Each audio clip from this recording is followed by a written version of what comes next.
It's good to see you. Thanks for joining us today. Hope you're having a good day. Come on with us to the Old Testament. I hope your weekend went well. Hope you had a good Lord's Day yesterday. Today in the Old Testament, we're going to be looking in Joshua chapter 2. We're going to be thinking about Rahab. So come on with us to Joshua 2. These last few weeks on Mondays, as Monday is Old Testament Character Monday, we have looked at Joshua, we have looked at Caleb. Our study today brings us to Rahab. So come on over to Joshua chapter 2 and to just read a little bit and let me get over there. Let me get over there with you.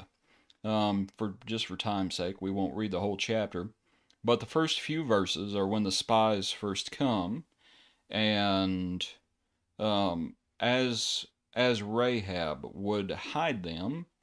And verse 3, the king of Jericho comes to Rahab saying, "Bring them out." And you have that interaction as she had hid them up on the roof. Verse 6, hidden them with stalks of flax, which she had laid in order on the roof. Let's really start reading in verse 7. Then the men pursued them by the road to the Jordan to the fords, and as soon as those who pursued them had gone out, they shut the gate.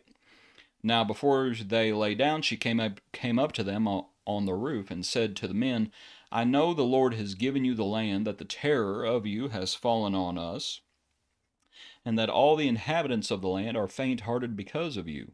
For we have heard how the Lord dried up the water of the Red Sea for you when you came out of Egypt, and what you did to the two kings of the Amorites who were on the other side of the Jordan, Sihon and Og, whom you utterly destroyed.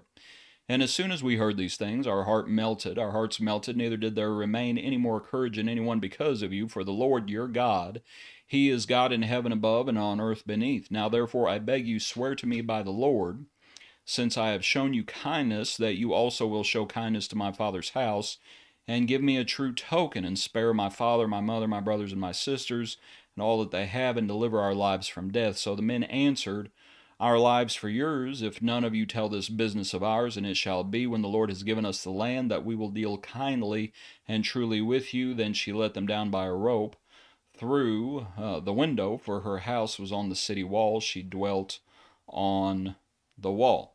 She said to them, "Get to the mountain, lest the pursuers meet you. Hide there 3 days until hide there 3 days." Verse 16, lost track myself. "Hide there 3 days until the pursuers have returned, and afterward you may go your way." So the men said to her, "We will be blameless of this oath of yours which you've made us swear, unless," and they're going to tell her to tie the scarlet cord in the window. And I do actually want to read this. Verse 19, "It shall be, whoever goes outside the doors of your house into the street, his blood shall be on his own head. We will be guiltless. And whoever is with you in this house, his blood shall be on our head if a hand is laid on him. His blood shall be on our head if a hand is laid on him. If you tell this business of ours, then we will be free from your oath which you made us swear." She says, "According to your word, so be it." Sent them away. And of course you have the account as she would tie the cord. Verse 21, she bound the scarlet cord to the window.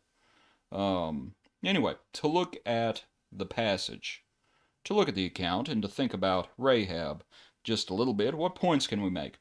I would suggest we might start with this, that she overcame fear. She says when they show up, she says, "We've heard what happened." And we'll say this, she says, "We heard what happened in Egypt." Well, that which happened in Egypt happened 40 years ago. It didn't happen just yesterday. So when she says, "Oh, we heard about what happened in Egypt and also what happened on the other side of the Jordan," we're going back a long time. And she says, "Our hearts melted within us." They were terrified. They were terrified because she knew, and it looks like they knew, what was coming, that Israel was coming. And Israel wasn't just Jacob with his sons.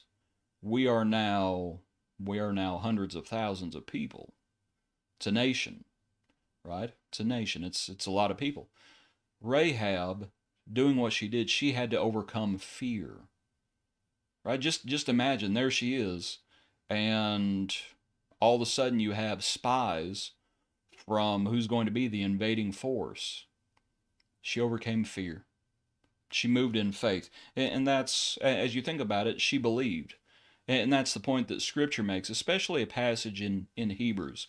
She believed. She believed. And the passage in Hebrews is actually fairly interesting. I want to go over there and I want to read it. Come on over to Hebrews. We're going to be looking in Hebrews chapter 11. Hebrews chapter 11 at verse 31. I want you to see something. Hebrews chapter 11, 31. Now remember what Rahab had told the spies. She said, "Our hearts melted within us. We no longer have any strength." Rahab was not alone in knowing and in fearing what was about to happen. Verse 31 of Hebrews 11, though, says, "By faith the harlot Rahab did not perish with those who did not believe when she had received the spies with peace." What's interesting is that business about she did not perish with those who did not believe. To phrase it that way, what is going on with that? She did not perish with those who did not believe. Because others, to look at the Joshua 2 account, well, they believed in the sense of their hearts melted. There no longer remained any courage. So that helps us to understand, what does belief really look like? What does faith really look like? Because they feared. All the rest of the people, they all feared. There's a reason that the gates were shut up and the walls were secured as best they could. It's because they knew they were coming. But did they believe like Rahab believed? No. Rahab's faith is, to think about it, she believed, and you saw her faith in her works, in her actions. That is what godly faith really looks like. These other folks, they just believed like a lot of people. A lot of people say they believe in Jesus, but they don't follow Jesus. Right? That's faith without works. Faith without works is dead. So, Rahab, she believed. She also, I want you to think about the idea of putting away her gods, because she is a Gentile. She is in Jericho. But to think about how she talks to the spies, I want to think about that idea, and to go back to Joshua, to look at that passage, because she starts talking about the Lord when she says, verse 9, "I know that the Lord has given you the land. We have heard how the Lord dried up the water of the Red Sea." All right, verse 11, "For the Lord your God," right? She does say that, "for the Lord your God," but then look at what she says. "He is God in heaven and above in heaven above and on earth beneath. Now therefore I beg you, swear to me by the Lord, since I have shown you kindness." She is in full recognition, I would suggest, she is in full recognition that the Lord is God. And it sure does look like she's putting away those foreign gods, right? Those foreign gods that were undoubtedly, Jericho was probably just full of them, right? Like all the pagan nations. It was a pagan city. It was a Gentile city. She's recognizing Jehovah is the one true God. And she's going to join Israel. And you might think about that idea, putting away her gods. She obeyed, she worked. That's the point that James makes. Was not Rahab the harlot also justified when she hid the spies? And you see her faith was working together with her works. That's James chapter 2 that talks about that.